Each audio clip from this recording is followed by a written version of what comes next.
Okay, so you read the title, you know what this video is going to be about. In this video, I'm going to go over some of the best NFL single game performances of all time. To make it fair as usual, I decided to go one game from each decade. So without further ado, let's just start right away with the 2010s. And for most of you, I'm sure this is the decade of football that you're most familiar with, and there were a ton of performances that just missed the top spot on this list. I mean, there was Peyton Manning's 7-touchdown performance in an opening game against the Super Bowl champion Ravens the year prior, and Calvin Johnson just having one of his average games. And the game that I'm talking about is a Week 10 performance in the year 2010 done by one Michael Vick. Now, there were a lot of things that had to happen, both good and bad, to have Michael Vick in Philadelphia in the first place. Well, if you didn't know, Michael Vick actually had a fair share of run-ins with the law. You know, he had a Ron Mexico scandal there, and a huge dog problem there, and he ended up in federal prison for a long time. But once his prison time was up, he signed with the Philadelphia Eagles, and a lot of people around the Philadelphia area were not happy with this. I can't emphasize enough how serious this actually was. It was so big that President Barack Obama at the time, called Eagles owner Jeffrey Lurie to tell him that he did the right thing by giving Michael Vick another chance. But at this point, Michael Vick's once promising NFL career looked like it was absolutely cooked. But all he could ask for was one more shot after rotting in prison for 18 months, and that's exactly what he got with the Eagles. So after being a third backup for a year, in 2010 it looked like he was finally going to get his shot after the Eagles traded their franchise quarterback Donovan McNabb to Washington, which only left Kevin Kolb ahead of him on the depth chart.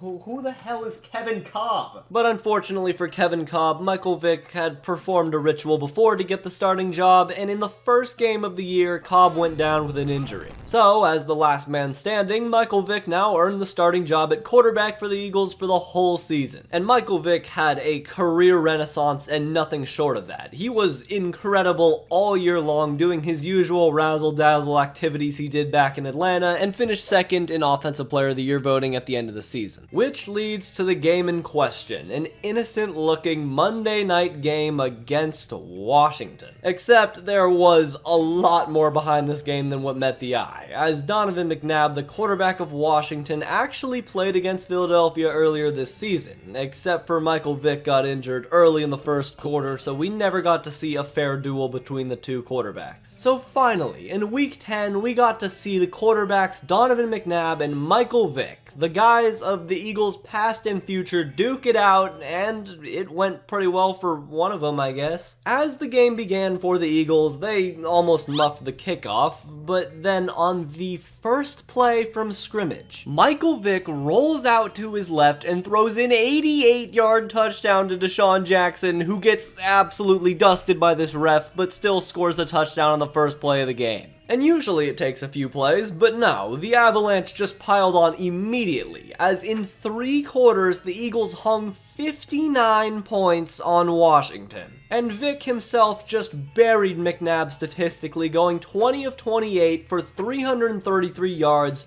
4 touchdowns, 0 interceptions, and wait, 8 carries for 80 yards on the ground with 2 rushing touchdowns and a final quarterback rating of 150.7. Damn near perfect. Also, for what it's worth, Michael Vick had the best fantasy quarterback game of all time, so he definitely created some insane comebacks on that night. Well, if you've been watching these videos recently, when we're talking about greatness, this forehead just keeps popping up. So yeah, we're talking about Peyton Manning once again, and we're going to his 2003 season, where, you know, he did Peyton Manning stuff and casually won one of his 5 MVPs, and just had an overall terrible year, throwing for 4,267 yards, about 29 touchdowns, and a quarterback rating of 99, as the Colts went 12-4 in the season. Now, I say that sarcastically, but around this time in 2003, there was a very real narrative building about Peyton Manning just not being able to win playoff games. And you know, there might have been at least a little bit of logic to that, as to this point, he had never won a playoff game ever, and just got pulverized by 40 last year to the New York Jets. And unfortunately for the Colts, at 12-4, there was one man on one team better than them, so the Colts had to play in the wild card round round against the 10-6 Broncos. And you know, the Broncos were your average playoff team, but they did have the 9th best defense overall in the NFL and the 6th best passing defense, so at least they weren't going to get torched through the air. And on offense, they were still really dangerous, as they had an out-of-prime Shannon Sharpe, Rod Smith, and Clinton Portis on offense. And for Portis, his 200-yard 5-touchdown performance barely missed this spot for the 2000s. Instead, Peyton Manning took this spot. So against this by all metrics, over-the-top solid pass defense, Peyton Manning went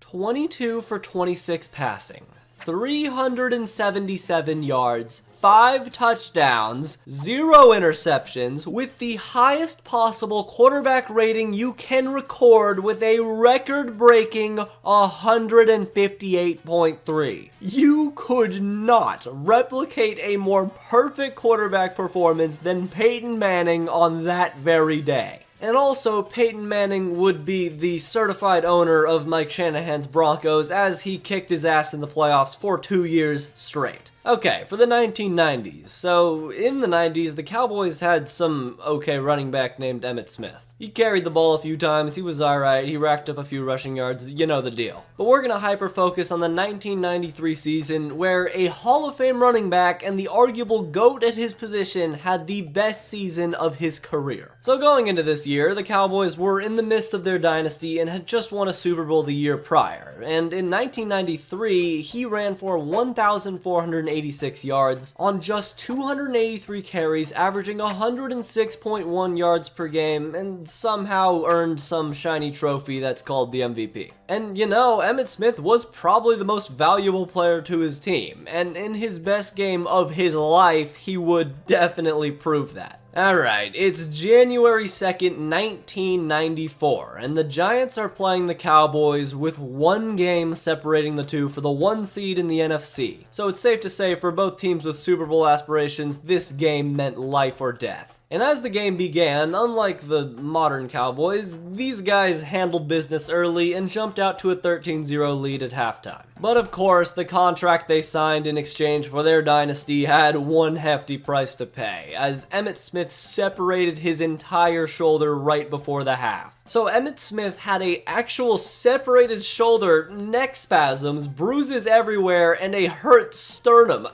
I don't even know what a sternum is. Regardless, according to Emmitt Smith, it hurt a lot, but a mere non-functioning shoulder wasn't enough to keep this grizzled war veteran out of the battlefield. So he came back out, and the Cowboys fed him over and over and over again with 1 arm. And remember, this was all on turf that had more properties relating to concrete than grass. And Emmitt Smith in this game had a season-high 32 carries for 168 yards, 10 catches for 61 yards, and a touchdown in a win. So, obviously not the most statistically glaring game ever, but my lord, the Giants knew he was hurt, so he had Lawrence Taylor out there headhunting him, while Emmitt Smith literally had to have his linemen lift him off the ground after every play just to get back in the huddle. And the biggest thing, as mentioned, this game was before the playoffs.